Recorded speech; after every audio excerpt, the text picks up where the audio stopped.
Direction Dakar à présent, où se tient le 9e Forum international de Dakar sur la paix et la sécurité en Afrique qui s'est ouvert hier au Sénégal. Le thème retenu pour cette année est l'Afrique des potentiels et des solutions face aux défis sécuritaires et l'instabilité institutionnelle. Et nous sommes d'ailleurs en direct de Diamniadio avec notre correspondant sur place, Daouda Sow. Bonjour Daouda.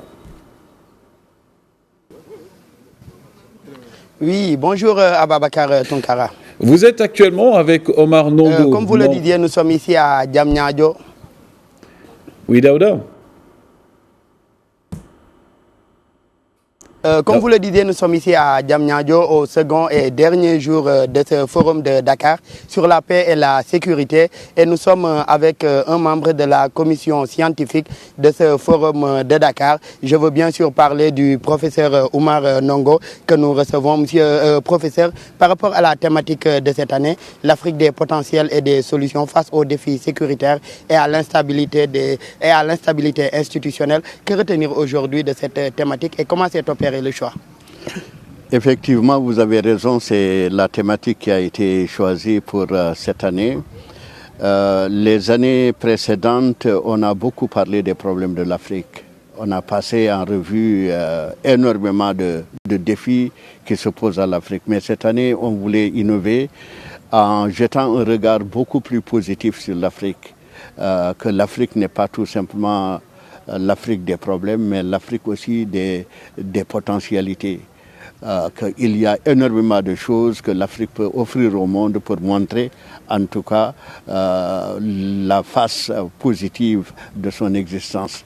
Mais c'est l'Afrique aussi des solutions, que les problèmes qui ont été posés dans les éditions précédentes, les solutions aussi existent.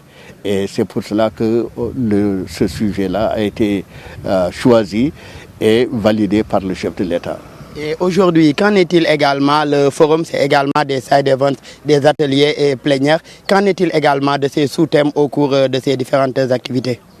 Alors, autour de cette grande thématique des potentialités et des solutions, on a articulé deux domaines. C'est d'abord les défis sécuritaires avec une plénière et des ateliers, 3 ateliers, et autour maintenant de l'institution, des problèmes institutionnels, l'instabilité institutionnelle, il y a également une plénière et 3 ateliers qui ont été conçus. Alors si je peux revenir sur le premier, autour des problèmes sécuritaires, nous avons d'abord parlé de ce qu'on appelle la sécurité collaborative. Comment collaborer pour faire en sorte qu'on puisse faire face aux différents défis. Et au niveau des défis, il y a eu un atelier sur la migration. Tout le monde sait aujourd'hui l'Afrique, les jeunes prennent en tout cas l'océan pour aller vers d'autres continents. Donc cela a été fait l'objet d'un atelier. Vous avez aussi la force en attente, la force africaine en attente. La force africaine en attente est une thématique extrêmement importante aujourd'hui quand on pense à ce qui se passe au Niger, où la CEDEAO a décidé d'intervenir.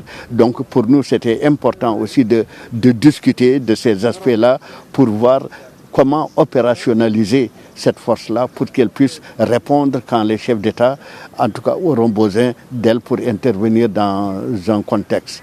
Et nous avons aussi la cybercriminalité qui a été aussi une thématique. On pense qu'aujourd'hui, l'un des défis majeurs, en tout cas de l'Afrique, c'est aussi la cybercriminalité. C'est un espace virtuel qui est entre les mains des jeunes et que les gens n'utilisent pas toujours à bon escient. Donc il est important que les pouvoirs publics puissent être armés puisse détenir à peu près ce qu'il faut pour pouvoir en tout cas maîtriser ces espaces-là. Bon, maintenant, la deuxième journée, elle va examiner l'instabilité institutionnelle. On a commencé par en tout cas une plénière et aujourd'hui, dans l'après-midi ou même au moment où je parle, il y a des ateliers qui se développent et qui vont en tout cas... Et par rapport à ces différents ateliers, professeur Nongo, quelles sont les attentes aujourd'hui de cette commission scientifique à l'origine aujourd'hui de ces thématiques des plénières et ateliers? Bon, les attentes, c'est de permettre à des experts, en tout cas, de donner des avis. C'est un espace libre, c'est pour cela que le terme forum a été choisi, c'est un espace libre. Bon, nous disons souvent que nous n'attendons pas du forum qu'il donne des solutions toutes faites aux États. Non. Mais si les États pensent aussi qu'ils peuvent être inspirés par ce qui se dit ici, c'est aussi, je crois, l'idée. C'est un forum où les gens viennent agiter des idées. Et ce que je peux vous dire, c'est que ce que j'ai entendu hier et ce que j'ai commencé aussi à entendre aujourd'hui, c'est vraiment des débats de très haut niveau qui se passent. Et je crois que les États ont tout intérêt à s'approprier ces solutions-là. Et merci encore, professeur Oumar Nongo. Ababakar Tounkara, je rappelle que nous recevions le professeur Nongo, qui est membre de la commission scientifique du Forum de Dakar sur la paix et la sécurité. Ce forum qui se poursuit toujours à Dakar et qui va se clôturer aujourd'hui par les recommandations qui seront ici aujourd'hui de cette 9e édition du Forum international de Dakar sur la paix et la sécurité. C'était Daouda Sow et Sanoussi Sané depuis Diamniadio.